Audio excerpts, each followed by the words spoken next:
आता प्रश्न असा सांगितलाय की एकट्या एनं काम केलं तर तो 24 दिवसामध्ये करतोय, म्हणजे ए चे 24 दिवस आहेत आणि एकटा बी जर काम करत असेल तर तो 12 दिवसामध्ये काम पूर्ण करतो. मग पोरांनो, दोघांनी कामाला सुरुवात केली, पण काम संपण्याच्या 5 दिवसाच्या अगोदर त्यातला ए नावाचा व्यक्ती निघून गेलेला आहे. मग मुलांना आपण काय करूया, जर सुरुवातीपासून शेवटपर्यंत दोघ जण कामाला राहिले तर ते काम किती दिवसात पूर्ण होईल आपण ते अगोदर काढून घेऊ. त्याचा आपल्याकडे फॉर्म्युला आहे, पहिल्याचे दिवस गुणिले दुसऱ्याचे दिवस त्याला भागिले त्या दोघांची बेरीज असते. 24 आणि 12 मुलांना किती होतात, 36. म्हणजे 12 एक 12 आणि 12 त्रिक 36, 3 एक 3 आणि 3 आठे 24. म्हणजे सुरुवातीपासून जर शेवटपर्यंत दोघांनी काम केलं मुलांना तर ते किती दिवसात काम पूर्ण करतील, 8 दिवसामध्ये.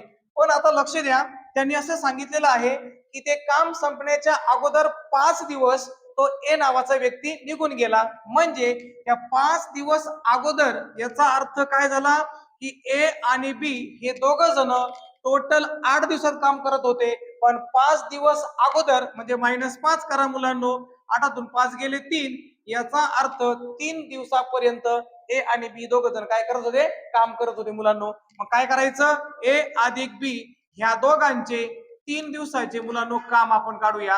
तर 3 दिवसाचं काम किती येईल मुलांनो यांचं, मग त्यांनी 3 दिवस काम केलं, किती पैकी, 8 दिवसापैकी. जर पूर्ण काम त्यांना करायचं असतं सुरुवातीपासून दोघांना तर ते 8 दिवसात पूर्ण करतात, पण 3 दिवसापर्यंत दोघांनी काम केलं. आणि आता याच्यानंतर यातला एक व्यक्ती ए नावाचा तो निघून गेलेला आहे मुलांनो.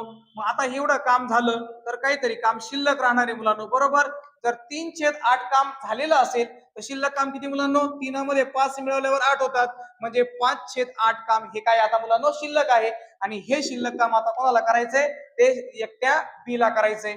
म्हणजे याचा अर्थ बी ला लागणारे दिवस हे शिल्लक काम करण्यासाठी 5/8 शिल्लक काम घ्यायचं मुलांनो, आणि त्याला काय करायचं असतं, त्या बी ला जे एकूण दिवस लागतात त्याने फक्त गुणायचं असतं. ठीक आहे. मग पहा मुलांनो, 4 दुने 8 आणि 4 त्रिक 12. आता त्या ठिकाणी भाग जाणार नाही म्हणून 5 त्रिक 15 आणि त्याला भागिले 2. 15 भागिले 2 म्हणजे याचा अर्थ 7.5 दिवस मुलांनो. किती दिवस लागतील, 7.5 म्हणजे 7.5 दिवस, किंवा 2 एक 2 बेसाती 14, एक उरला म्हणजे 7.1/2 दिवस. अशा प्रकारे एवढे दिवस त्याला लागतील.